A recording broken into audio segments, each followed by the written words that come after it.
June 5, 1944. Darkness blanketed the French coastline. Along the beaches of Normandy, the Atlantic wall loomed like a shadow of doom, its bunkers, gun emplacements, and minefields silent under the moonlight. Inside, German soldiers moved quietly, checking weapons, whispering orders, and shivering in the cold wind that swept across the cliffs. The tension was palpable, heavier than any storm that could rise from the sea. In command posts, officers pored over maps by lantern light, tracing the dunes and hedgerows where they expected the enemy to arrive. Field Marshal Erwin Rommel, ever vigilant, paced along the sand with his trusted aides, inspecting obstacles and envisioning every possible landing scenario. Mines were buried, wire entanglement stretched, and concrete bunkers reinforced. Yet, despite all preparation, even the most seasoned soldiers could not shake the sense of unease. Something in the air, a subtle movement of ships far off the horizon, the hum of distant aircraft, whispered that the long-anticipated moment had finally arrived. Orders had been repeated countless times: hold the coast, repel the invaders, leave no inch.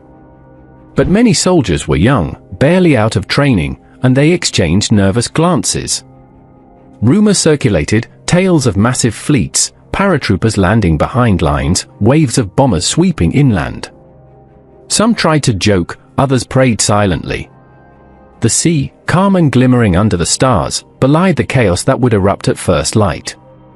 Hitler, far from the front, slept in Bavaria, confident in his Atlantic wall and the Atlantic's icy waters to keep the Allies at bay. Yet the commanders on the ground knew the weight of expectation rested squarely on their shoulders. They would be the first to feel the storm of steel, fire, and courage that was coming. And as the night deepened, a tense silence settled over Normandy, the quiet before the longest day in history. By dawn, that silence would shatter. Every bunker, every machine gun nest, every mine would be tested. The men on the beaches could sense it, the calm that precedes the storm. They lit cigarettes in the dark, wrote hurried letters, or stared into the horizon, knowing that with the sunrise, their lives, and the course of the war, would change forever. The Atlantic wall was ready, but the world beyond it was moving.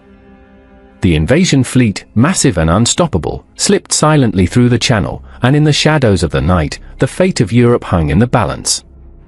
Before the first boots hit the beaches, the war had already come to Normandy in the dead of night. Around midnight on June 5, 1944, German outposts reported strange shapes descending from the sky. At first, officers thought it was reconnaissance or a minor raid. But within moments, the truth became impossible to ignore. Paratroopers were landing behind their lines, cutting roads, seizing bridges, and throwing the Wehrmacht into chaos. In villages across the Cotentin Peninsula, startled German soldiers scrambled from their billets. Lanterns flickered across cobblestones as orders were shouted through the mist. Communications lines were torn down, telephone poles shot through by stray fire, and radio messages crackled with panic. Soldiers who had spent months preparing for a coastal assault now faced an enemy where they least expected it, in their rear. The Americans of the 82nd and 101st Airborne, and the British 6th Airborne, had been dropped across a wide area, often miles off target. Some landed in flooded fields, wading through icy water while bullets tore through the night. Others crashed into trees, barns, or directly onto German positions. Chaos ruled from the start. Yet, amid this disorder, the paratroopers executed their objectives with precision born of rigorous training. Key bridges were captured, crossroads seized, and German communications disrupted before dawn. In St. Mireglise, the first town to be liberated by airborne troops, German sentries were bewildered. Flames from burning buildings illuminated the dark sky as paratroopers moved silently yet decisively through the streets. Some local villagers, terrified yet brave, guided the soldiers through the maze of hedgerows and narrow lanes. Every step the Allies took behind German lines multiplied the pressure on the coast, forcing commanders to divert units that would otherwise have been waiting for the beach assault. The psychological impact was immediate. German soldiers who had expected a frontal assault now realized that the Allies were operating in their rear. Reports of landings spread like wildfire, parachutes drifting over forests, strange vehicles moving in the shadows, and sudden firefights erupting where none should exist. Commanders struggled to comprehend the scope. Could this be the main attack, or was it a feint? Doubt gnawed at every level of leadership. Field units that might have reinforced the coast found themselves immobilized, hunting invisible enemies. Roads were blocked, bridges destroyed, and towns briefly held by lightly armed American and British paratroopers. The paratroopers' presence forced the Germans to react piecemeal, never as a coordinated whole. The advantage of position that the Wehrmacht had depended on for years began to crumble. By 3 a.m., the extent of the airborne assault became clear. The paratroopers had not merely arrived, they had set the stage for the amphibious landings that would follow at dawn. German troops, still recovering from the shock, could only send fragmented reports up the chain of command, many of which were dismissed as exaggeration. The Allies' deception, Operation Fortitude, had worked. German intelligence still believed the main landing would come at Pas-de-Calais, leaving Normandy lightly defended. Amid the confusion, the soldiers on the ground did what they could.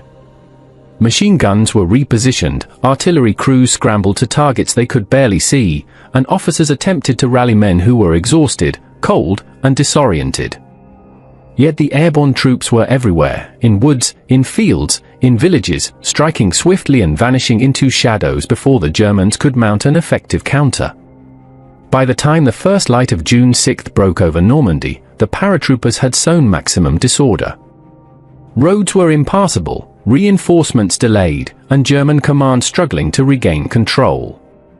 The beaches would not be met by a fully prepared defense, but by an army already reacting to chaos behind its lines. The first alarm of D-Day was not the roar of naval guns on the shore, it was the quiet, deadly whisper of soldiers descending from the sky. Paratroopers behind the lines had rewritten the battlefield before the sun even rose, proving that the war on D-Day would be won not only with brute force but with courage, timing, and daring that defied expectation. By dawn, the German defense was already fractured. Bridges had been seized, crossroads blocked, and units isolated. The quiet of the night had become a nightmare, and the Wehrmacht would pay for every hour of delay as the invasion fleet approached. The paratroopers had set the stage for history, and the first alarm of D-Day would echo through the chaos of the day, reminding both sides that in war, the unseen attack can be just as deadly as the one in plain sight. As the first light of June 6, 1944, crept over the horizon, Normandy awoke to a nightmare that no one could have fully anticipated.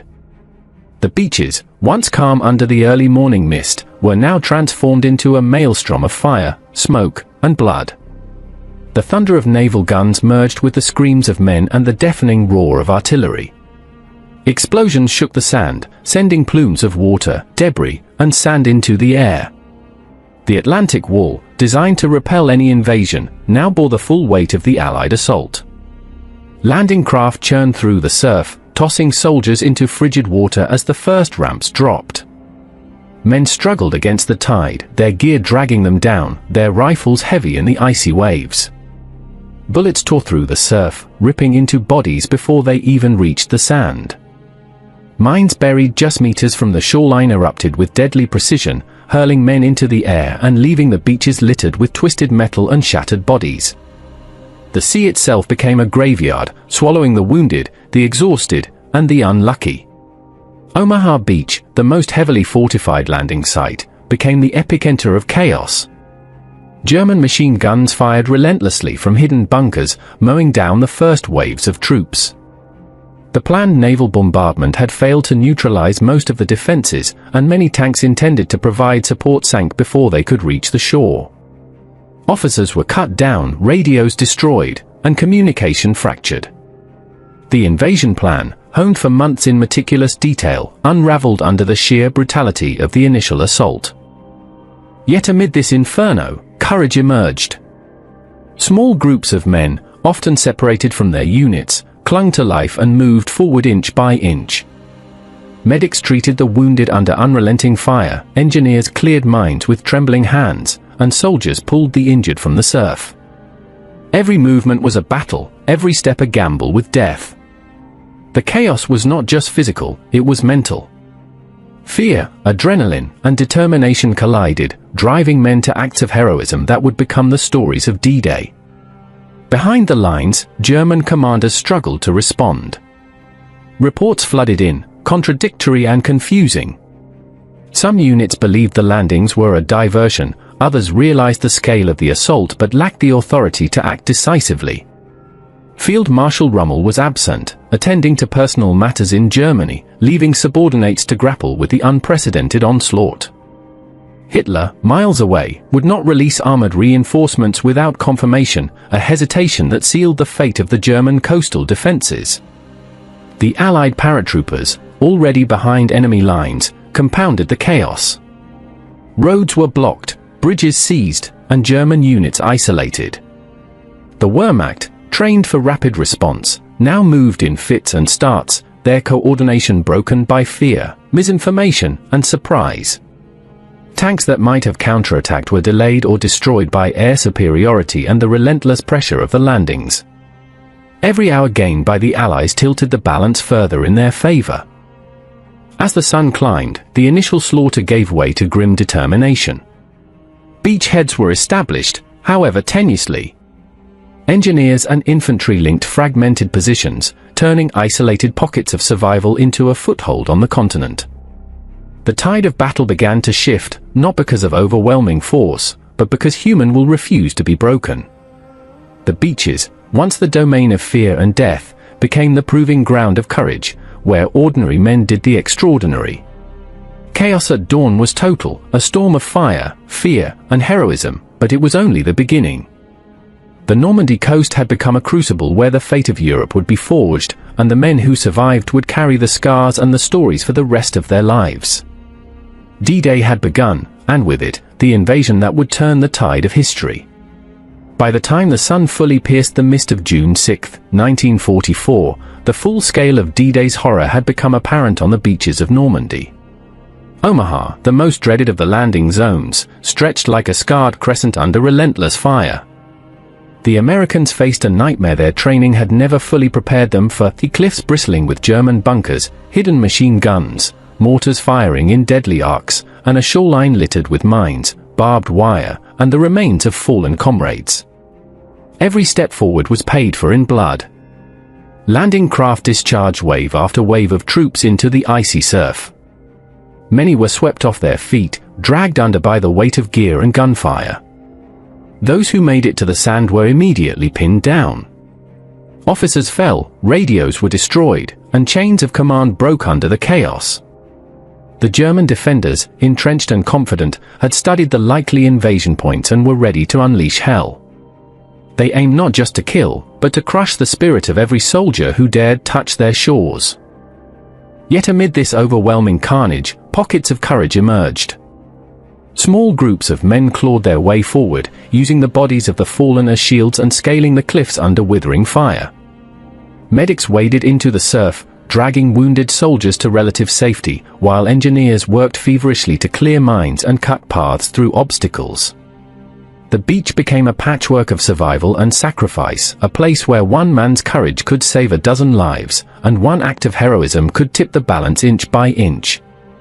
By mid-morning, the Americans at Omaha had begun to consolidate scattered groups into something resembling units.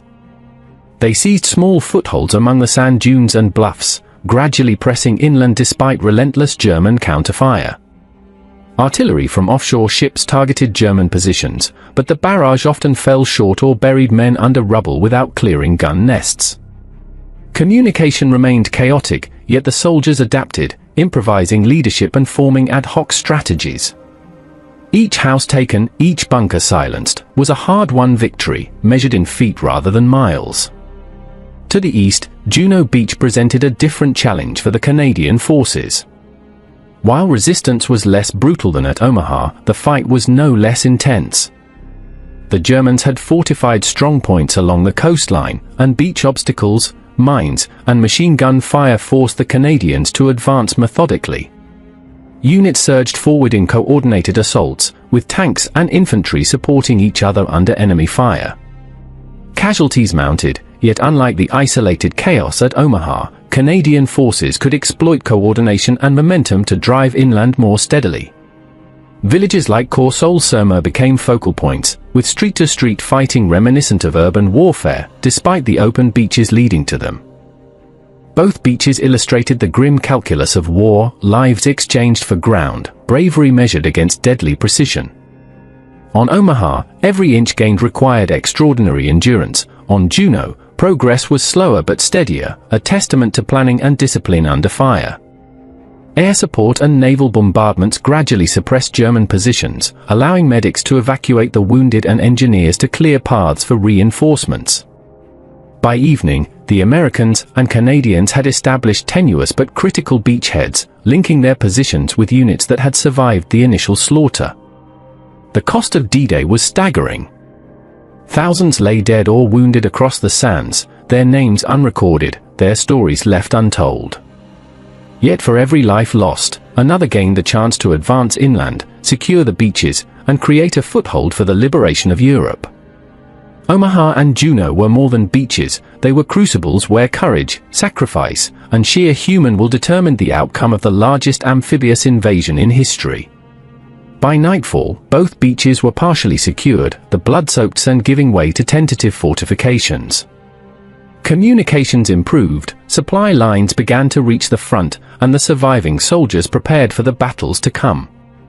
Omaha and Juno had been hell incarnate, yet from their chaos emerged hope, a foothold, however fragile, upon which the Allies would build their advance. The fighting had cost everything, but it had given the Allies something no map could measure, the beginning of the end for Hitler's Atlantic Wall and a new path toward freedom. By the afternoon of June 6, 1944, the illusion of German control in Normandy had shattered. The Atlantic Wall, once called impregnable, was collapsing under relentless Allied fire. What began as isolated landings had become a full-scale invasion. German defenses, stretched thin, leaderless, and confused, were breaking apart. Communication lines were gone, bunkers destroyed, and soldiers wandered through smoke and ruin, unable to tell friend from foe. The Luftwaffe was nowhere. Allied planes ruled the skies, tearing apart every convoy that dared to move. The panzer divisions, Hitler's last hope, sat idle awaiting his command.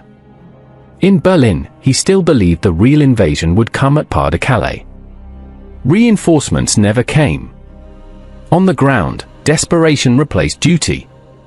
The Wehrmacht fought with courage but faced the unstoppable, naval fire, armor, and endless waves of men. By nightfall, resistance became chaos.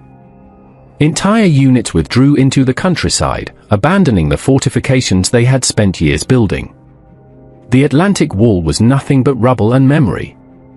Retreat turned to panic. Soldiers trudged through mud and fire, dragging the wounded, haunted by the sound of Allied guns behind them. Civilians watched in silence as the occupiers who once ruled them fled. The myth of invincibility was dying in the ashes of Normandy. By June 7th, German command knew the truth, the front was broken beyond repair. Normandy was lost. The wall that was meant to hold for 1,000 years had fallen in a single day. As the sun set over the burning coast, one truth echoed through the ruins. The hunters of Europe had become the hunted.